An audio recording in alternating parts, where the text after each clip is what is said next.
तो सीधा आपको दिल्ली लिए चलते हैं, जहां पर अरविंद केजरीवाल कुछ कह रहे हैं, सुनवाते हैं। कि भारत दुनिया का नंबर 1 देश बनना चाहिए कि नहीं बनना चाहिए? हर भारतीय चाहता है कि भारत की गिनती दुनिया के अमीर देशों में होनी चाहिए।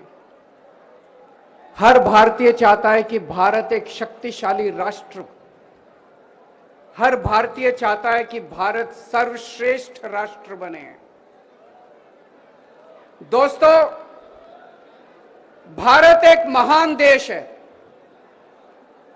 हमारी सभ्यता, भारत की सभ्यता बहुत पुरानी है, कई हजार साल पुरानी है। और एक समय ऐसा था जब भारत का डंका पूरी दुनिया के अंदर बजा करता था। हमें भारत को वापस दुनिया का नंबर 1 देश बनाना है। We have to make India great again. तो आज हम एक राष्ट्रीय मिशन की शुरुआत करने जा रहे हैं और उस मिशन का नाम है मेक इंडिया नंबर 1। 130 करोड़ लोगों को इस मिशन के साथ जोड़ना है। इस देश के हर नागरिक को इस मिशन के साथ जोड़ना है। इस देश के हर नागरिक का सपना रहा है कि भारत को दुनिया का नंबर 1 देश बनाना है। 130 करोड़ लोगों को अब इस मिशन के साथ जोड़ना है। आजादी को 75 साल हो गए। इन 75 सालों में हमने बहुत कुछ पाया, भारत ने बहुत कुछ हासिल किया, लेकिन लोगों के अंदर एक गुस्सा है, लोगों के अंदर एक क्रोध है, लोगों के अंदर एक प्रश्न है कि इन 75 सालों के अंदर कई ऐसे देश हैं, छोटे छोटे देश हैं, जो हमारे बाद आजाद हुए और हमसे आगे निकल गए। सिंगापुर हमसे 15 साल बाद आजाद हुआ, आज हमसे आगे निकल गया। क्यों भाई? हमारे में क्या कमी है?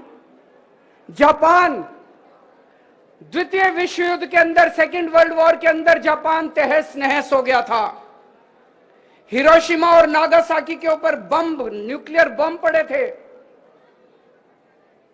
आज हमसे आगे निकल गया। जर्मनी, हिटलर के बाद द्वितीय विश्व युद्ध के अंदर जर्मनी तहस नहस हो गया था, आज हमसे आगे निकल गया। हम पीछे क्यों रह गए? भारत पीछे क्यों रह गया?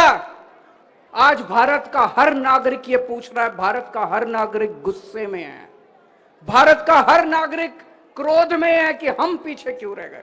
हम किसी से कम है क्या? हम किसी से कम थोड़ी हैं।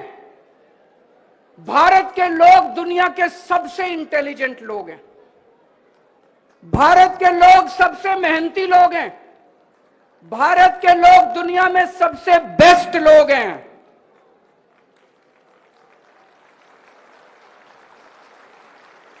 फिर भी हम पीछे रह गए। भगवान ने भारत को सब कुछ देने में कोई कसर नहीं छोड़ी, सब कुछ दिया है भगवान ने हमें। भगवान ने हमें नदियां दी, पहाड़ दिए, जड़ी बूटियां दी, फसलें दी, समुद्र दिया। क्या नहीं दिया भगवान ने? इतना विशाल देश।